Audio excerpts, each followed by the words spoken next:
احلى مسا على اخواتي وحبايبي. زي ما قلنا لسه منتهي بطولة كاس الرابطة بين نادي الزمالك، كانت بين نادي سيراميكا كليوباترا ونادي طلائع الجيش، اللي تم حسمها لنادي سيراميكا كليوباترا لتاني مرة على التوالي بعد ما فاز على النادي المصري في البطولة اللي فاتت، ودلوقتي فاز على نادي طلائع الجيش.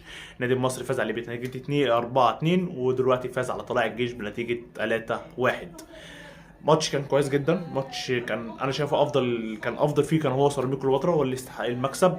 بس عايزين نتكلم على صديق اجولا. صديق اجولا اللي انا اتمنى يجي الزمالك. صديق اجولا في وجود اشرف بن شرقي، يعني انت معاك اشرف بن شرقي وصديق اجولا، وزي ما قلنا لو جبت رمضان صبحي فانت هيبقى معاك ثلاثيه يعني مرعبه. انت هتنيم افريقيا في البيت بامانه ربنا، هتبقى. والناحيه الثانيه زيزو ومصطفى فتحي، يا لهوي بقى صديق اجولا عيل مش هقول عليه. الواد جامد قوي يا جدعان. الواد ده عمال ياخد في دفاع، طالع الجيش رايح جاي رايح جاي. اتمنى له يجي في الزمالك، والف الف مليون مبروك لسيراميكا كليوباترا.